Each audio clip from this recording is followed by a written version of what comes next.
빛을 변하게 하시고 쫓아 보내시니 그의 아들들이 존귀하게 되어도 그가 알지 못하며 그들이 비천하게 되어도 그가 깨닫지 못하나이다. 다만 그의 살이 아프고 그의 영혼이 애곡할 뿐이니이다. 아멘. 네, 우리 옆에 분들하고 이렇게 인사 한번 하도록 하겠습니다. 당신이 영적 파수꾼입니다. 네, 당신이 영적 파수꾼입니다. 네.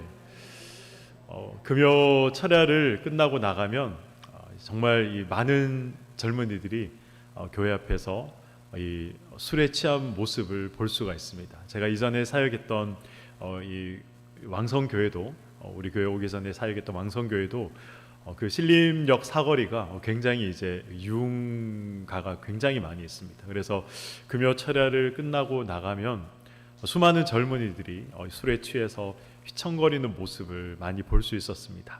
그런데 우리 교회에서도 금요 철야를 끝나고 나가니까 동일한 모습을 볼 수 있더라고요. 그래서 참 우리 교회가 참 중요하다.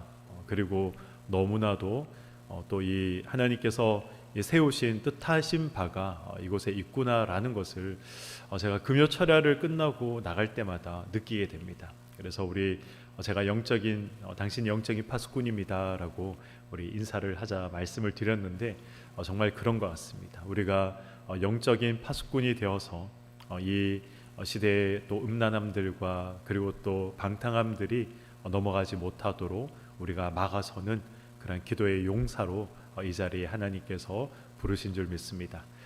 제가 바라기는 오늘 온라인으로 또 예배 드리시는 분들 괜찮으시다면 우리 건강이 허락이 되신다면 일주일에 한 번 우리가 마음껏 부르짖는 이 자리에 나오시기를 저는 간곡히 부탁을 드립니다.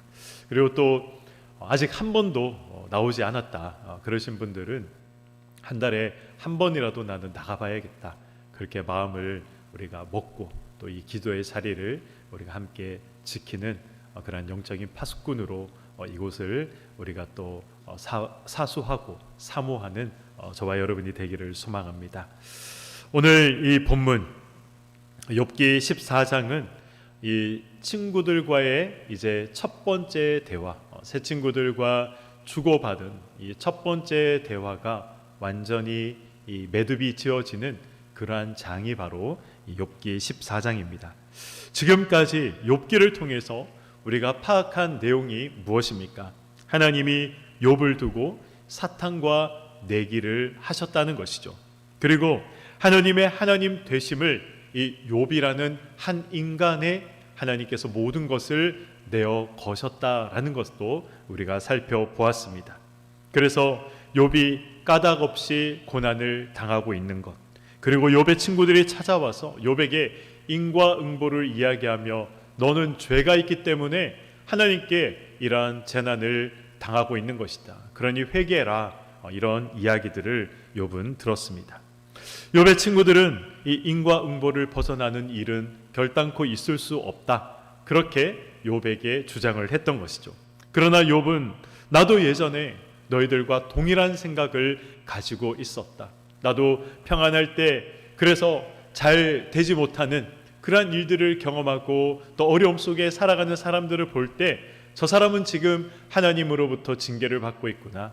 죄를 범해서 하나님께 절한 아픔들을 당하며 살아가고 있구나. 그런 생각을 나 역시 했었다. 그러나 내가 이러한 고난을 당하고 보니 그것이 다가 아니더라. 이 인과응보로 모든 것들을 설명할 수만은 없더라라는 것이 욥의 이야기이고 친구들을 향한 그의 항변이었습니다. 그래서 내가 지금 하나님께 이 문제에 대해서 이 어려움에 대해서 답을 구하고 있지만 하나님을 찾고 있지만 하나님께서 침묵하고 계시기 때문에 내가 지금 미칠 지경이다 라고 이야기를 하고 있는 것입니다. 그리고 욥은 이 친구들과의 첫 번째 대화를 마무리하면서 자신의 괴로운 심정을 다시 한번 하나님 앞에 쏟아내게 됩니다. 그것이 바로 오늘 14장의 내용인 것이죠.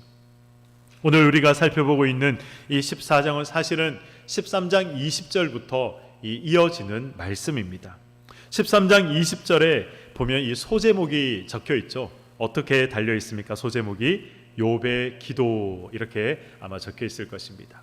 욥의 기도다라고 소제목이 적혀 있고, 이 욥의 기도가 욥기 13장 20절부터 오늘 우리가 본 욥기 14장 22절까지 이어지고 있는 것입니다.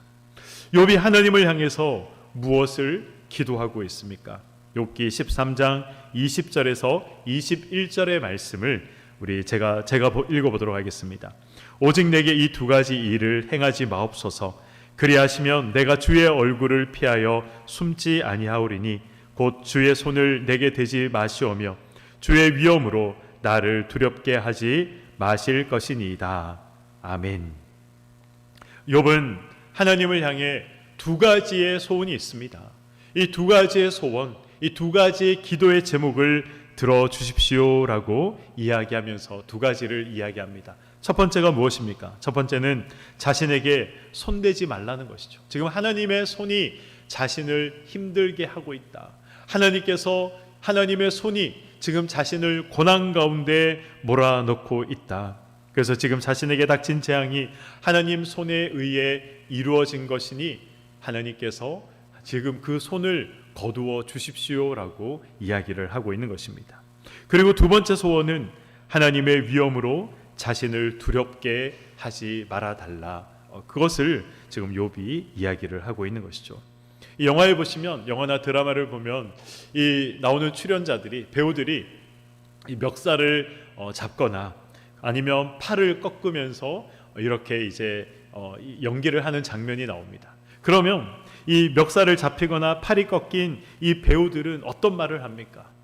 이거 놓고 말로 하자, 그렇게 이야기를 하는 것을 우리가 종종 보게 되죠. 고통 속에서 제대로 이야기할 수 없다는 것입니다. 그러니 손을 놓고 이야기하자는 것이죠. 욥의 기도가 지금 딱 그런 기도입니다. 하나님, 지금 이 상태로는 제가 너무나도 힘들고 아파서 하나님과 이야기를 나누지 못합니다. 그러니 재앙을 멈추어 주시고 제발 저를 두렵게 하지 말아 주시옵소서라고 하나님께 기도하고 있는 것입니다. 멱살을 놓아주면, 이 꺾은 팔을 하나님께서 풀어주시면 그러면 어떻게 하겠다라고 이야기하고 있습니까? 욥기 13장 22절의 말씀입니다. 그리하시고 주는 나를 부르소서. 내가 대답하리이다. 혹 내가 말씀하게 하옵시고 주는 내게 대답하옵소서. 지금 욥이 22절에서 어떤 말을 하고 있습니까? 하나님과 이야기하고 싶다는 것이죠. 하나님과 변론하고 싶다는 것입니다. 정말 친구들 말처럼 자기에게 죄가 있어서 이런 어려움을 내가 당하고 있는지, 이 죄가 하나님 보시기에 얼마나 큰 죄이고 얼마나 악한 죄이기에 나에게 죄가 있다면 그 죄의 경중을 나에게 알려주십시오. 그렇게 이야기하고 있는 것입니다. 이러한 내용들이 욥기 13장 28절까지 쭉 이어지게 되는 것이죠. 14장은 바로 이런 기도의 연장입니다.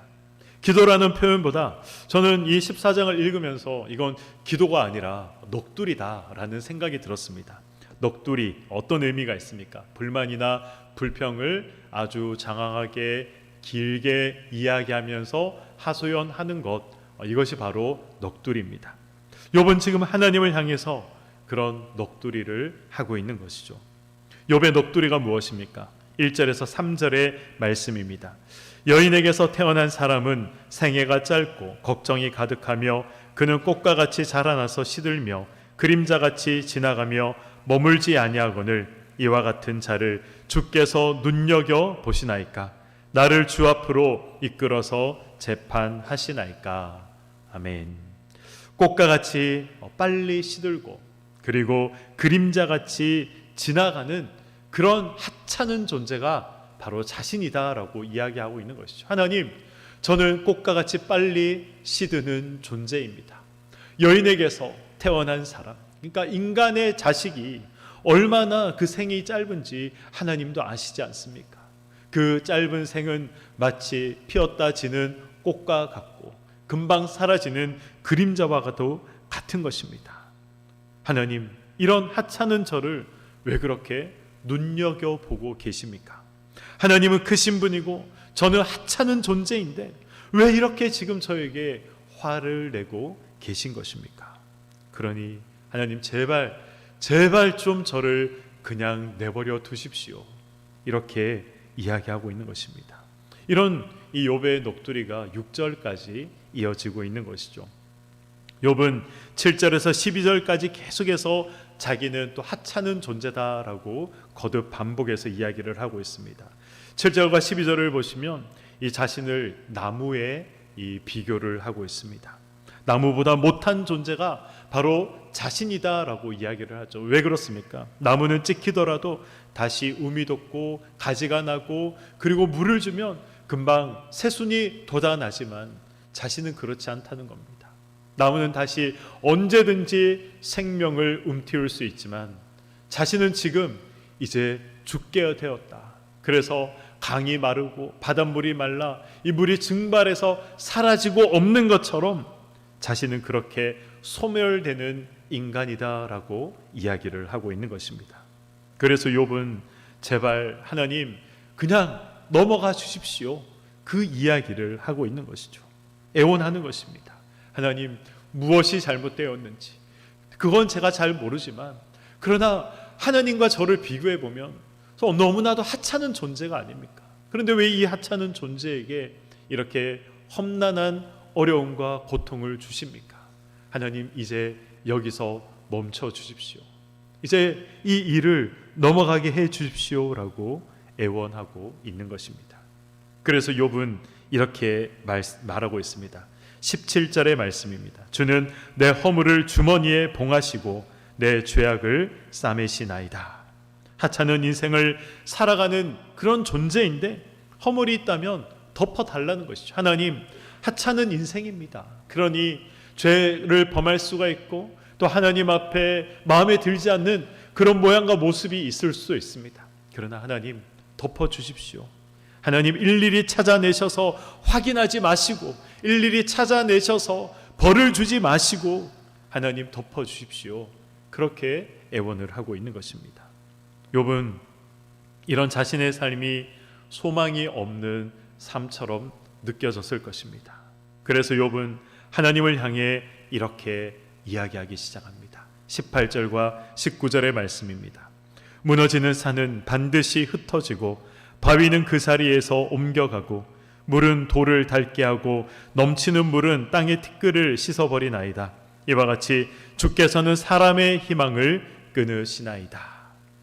욥은 산이 무너지고 흩어져서 산이 없어지는 것과 같이 또 물이 돌을 닳게 하는 것 같이 갑작스러운 홍수로 땅의 티끌들이 다 씻겨져 내려가서 사라지는 것과 같이 지금 자신에게 소망이 그렇게 사라졌다라고 이야기하고 있는 것이죠. 19절에 보면 하반절에 사람의 희망을 끊으시나이다 그렇게 고백을 하고 있는 것입니다. 하나님께서 모든 나의 소망들과 희망들을 다 사라지게 하시는구나. 이 비병을 지르고 있는 것이죠. 그리고 이 비병으로 욥은 친구들과의 첫 번째 대화를 마무리 짓고 있는 것입니다.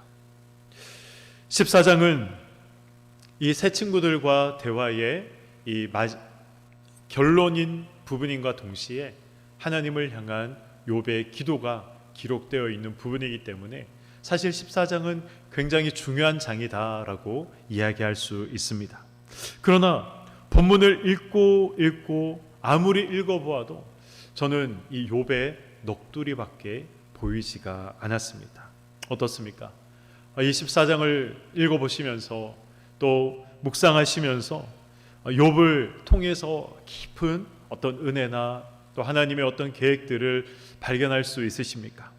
욥의 비명과 넋두리를 통해 우리 성도님들은 무엇이 보이고 무엇이 들리고 있습니까? 저는 사실 이 14장을 아무리 묵상해도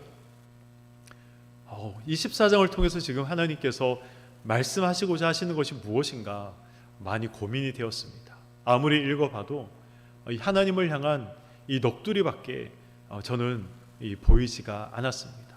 여기에서 하나님께서 뭔가 간섭하시고 참견하셔서 이 욥에 대해서 깊은 깨달음의 자리로 나가게 하시거나 아니면 또 다른 어떤 우리에게 교훈이 되는 그런 내용이 있는지 계속해서 저는 말씀을 읽으면서 찾아봤지만 도무지 찾을 수가 없었습니다.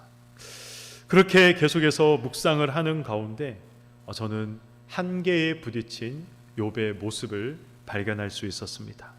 욥에게는 두 가지 한계가 있었습니다. 그 두 가지 한계가 무엇입니까? 이 고난을 끝낼 수 있는 능력이 자신에게 없다는 것입니다. 능력의 한계가 있음을 욥은 알게 되었던 것이죠. 그리고 욥이 가지고 있는 또 한 가지 한계가 무엇입니까? 하나님께 묻고 하나님을 알기를 원하지만 그러나 하나님에 대한 이 이해의 한계가 욥에게 존재했던 것입니다. 능력의 한계 그리고 이해의 한계가 욥에게 있었던 것이죠.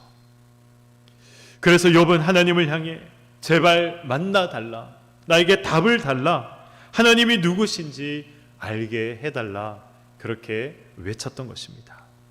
요한복음 17장을 보면 하나님이 누구신가에 대해서 예수님께서 말씀하시는 장면이 기록이 되어 있습니다.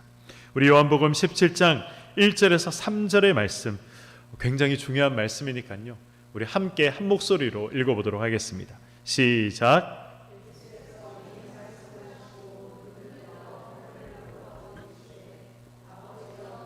그러사오니 아들을 영화롭게 하사 아들로 아버지를 영화롭게 하게 하옵소서. 아버지께서 아들에게 주신 모든 사람에게 영생을 주게 하시려고 만민을 다스리는 권세를 아들에게 주셨음이로소이다.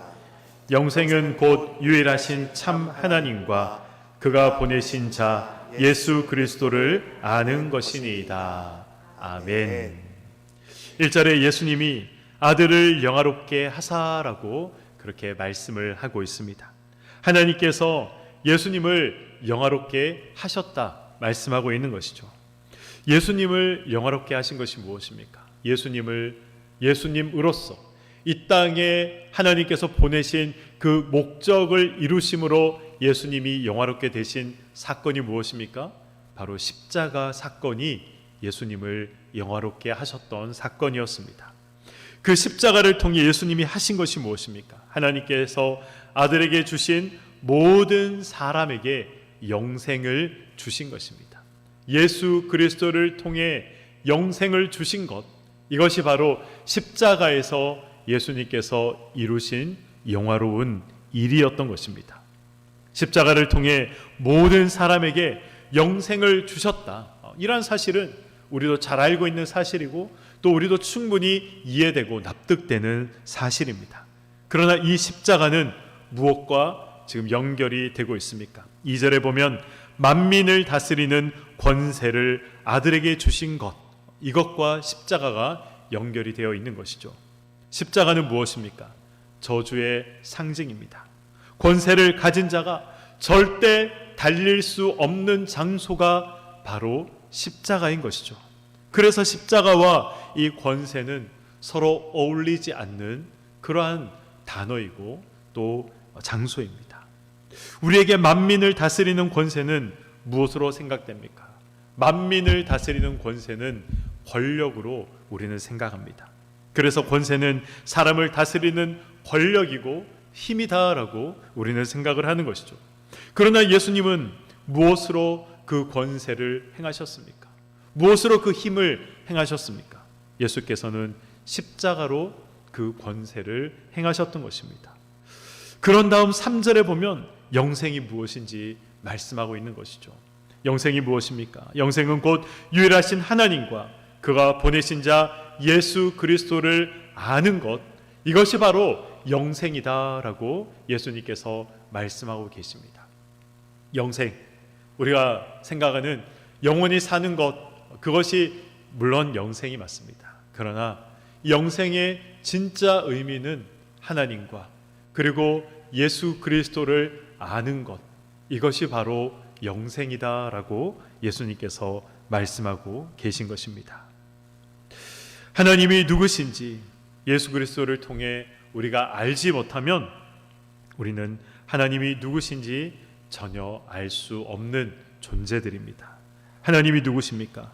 하나님은 우리를 구원하시기 위해서 저주의 상징인 십자가의 아들을 매달아서 하나님의 영광을 나타내시고 증명하신 분이 바로 하나님이십니다. 이 하나님을 알도록 하기 위해 예수 그리스도께서 이 땅에 오신 것이고 십자가에 달리셨던 것입니다. 왜 예수님은 십자가의 길을 가셨고 왜 욥은 고난을 겪어야 했을까요? 하나님의 이 영광은 자기 부정을 통해서 만들어지기 때문에 그렇습니다. 십자가의 영광, 십자가는 무엇입니까? 하나님의 아들임을 포기하시고 인간의 몸을 입고 이 땅에 예수께서 오셔서 당하시지 않아도 될 그 고난을 예수께서 당하시고 죽음으로 예수님께서 이 생을 마감하신 것, 그것이 바로 십자가인 것이죠. 그런데 그것을 통해서 하나님께서 영광을 받으셨다, 성경은 말씀하고 있는 것입니다. 예수님이 십자가의 길을 가시고 욥이 고난의 길을 가야 했던 이유도 바로 이것과 동일한 것이죠. 하나님의 영광은 자기 부정을 통해서 만들어지는 것입니다. 자기 부정이 무엇입니까? 나를 위해서, 나의 유익을 위해서 상대방을 밟고 올라가지 않는 것입니다. 나의 유익과 나의 뜻을 이루기 위해서 다른 사람을 깎아내리지 않는 것입니다. 자기 부정이란 이웃을 위해서 자기 자신을 내어주는 것, 그것이 바로 자기 부정인 것이고 그것이 자기 부정의 방법이며 또한 동시에 하나님의 성품을 알 수 있는 내용인 것입니다.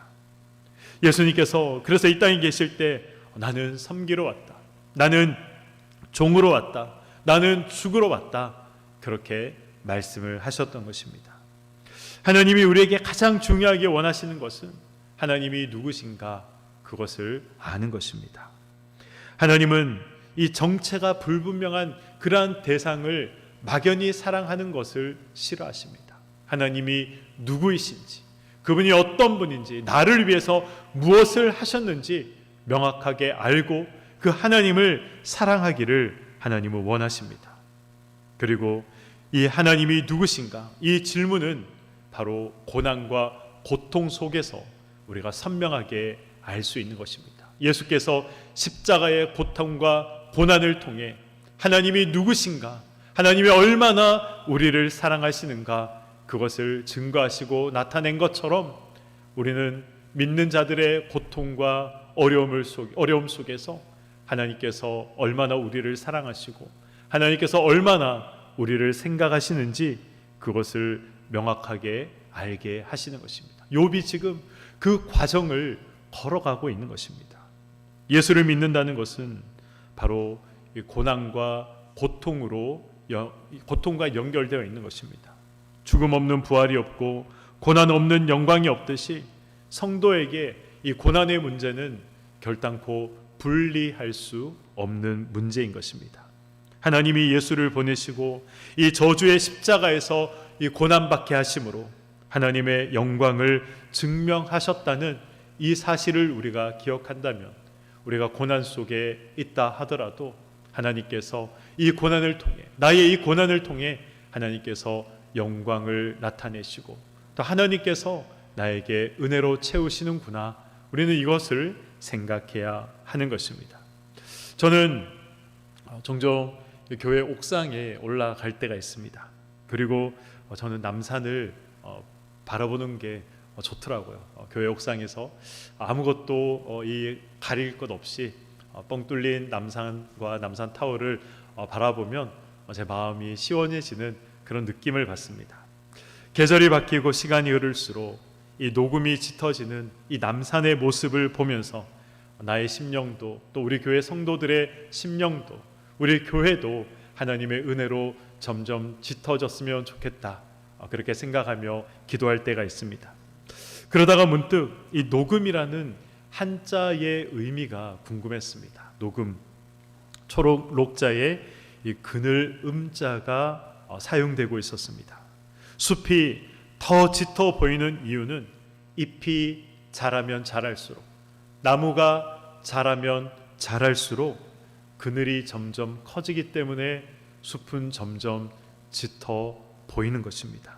그늘 때문에 숲이 짙어지고 그늘 때문에 숲이 더 풍성하게 보이는 것이죠. 그 의미가 바로 녹음이라는 말 속에 담겨져 있었습니다. 이상하지 않습니까? 너무나도 푸르르고 또 이 짙은 그 푸른 이 숲을 상징하는, 나타내는 이 단어에 그늘 음자가 사용되었다는 것이 전 너무나도 신기하더라고요. 그런데 오늘 이 요셉의 삶과 이 녹음이라는 단어를 한번 연결시켜 보면, 아, 그렇구나. 우리가 그늘 속에 있더라도, 고통 속에 있더라도 하나님을 더 선명하게 만날 수가 있는 것이구나. 더 선명한 하나님의 은혜를 우리가 경험할 수 있는 것이구나. 그것을 저는 생각을 해보게 되었습니다. 욥은 고난이라는 인생의 그늘에서 자신의 한계가 무엇인지 명확하게 인식했던 사람입니다. 그리고 그 한계 속에서 그가 선명하게 보았던 것은 다름이 아닌 하나님이었습니다. 그래서 하나님을 향해서 알려주십시오, 하나님을 향해서 또 묻고 물었던 것이죠. 14장 한 장만 놓고 본다면 자신의 한계를 알고 하나님 앞에 살려달라 비명 지르고 또 녹두리 하는 그러한 욥의 모습만 우리는 볼 수밖에 없습니다. 그러나 우리는 욥의 결말을 알고 있습니다. 우리가 욥의 결말이라고 하면 욥이 이전보다 더 큰 축복을 받았다, 그 축복을 우리가 생각할 수 있지만, 그러나 욥기에서 말하는 욥의 결말은 그러한 축복이 아닙니다. 이 땅에서 받은 그러한 복이 아닙니다. 욥이 받은 축복이 무엇입니까? 하나님을 알았던 것이죠.